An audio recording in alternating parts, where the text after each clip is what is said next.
Hi everyone, welcome to our wellness video. For today, I would like to share with you how stress affects our brain. Have you ever felt sometimes you have this hard time to focus, having a hard time to learn new things, having a hard time to remember others' names, or maybe sometimes you just forget just what you want to say in a glimpse. I really have no idea, but that happens to me, and we've all been there. But that's the effect of stress to our cognitive functions. Stress is a short burst of energy, which is very vital when it comes to adapting our body to a challenging situations. That's good, and it's part of our human evolution. Stress is always this coping mechanism for survival.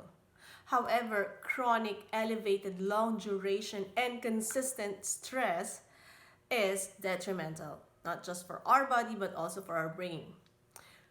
The mechanism starts when the body perceives stress, whether physical or mental.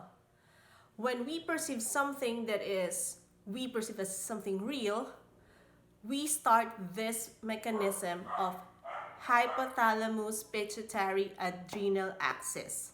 So that is the cycle. It is the interaction of the chemicals in our body from our brain to the different functions of our body, especially focusing on the kidney where the adrenal glands are. So it is the brain, the pituitary, and our adrenals are reacting to stress. So it happens when we perceive a stress in front of us and we get this stimulus that there is a danger. Now, we release this hormone called cortisol. Cortisol is a stress hormone released by our adrenal glands. And when we have high cortisol, it now creates this signal to amygdala. Amygdala is the fear center of our brain. That's part of our brain that is controlling our fears. Now, if we have this chronic elevated cortisol level, this amygdala is now having this increasing the activity levels, meaning there's a lot of neurons acting up unnecessary that interrupts with the balance of the brain and its functions. With this increased activity in our brain, our hippocampus, which is in charge for our learning, focus, memory, emotions, it decreases the ability to cope up with our HPA axis. And just like what I've said, this HPA axis is the mechanism for the body to cope up immediately with stress. So if we have this amygdala, the fear center, increasing the activity, our hippocampus is decreasing because there are some neurons that are entangled with the different parts of the neurotransmitters in our brain. And also, when we have this high cortisol, our prefrontal cortex is the one who's in charge for our behaviors, concentrations, judgments, social interactions. This cortisol, elevated cortisol, it decreases the size of the brain. It shrinks the prefrontal cortex, which affects all of our learning abilities. So, with that said, fewer new brain cells are made because we are losing all of those neurotransmitter, and also we have this hard time learning new things, hard to remember certain situations, names, or even in the long run, we can create mental health problems such as anxiety, depression, and in the long run, it can lead to Alzheimer's. So because we are not creating new brain cells, it is hard for us to activate our old brain cells that has been damaged by stress.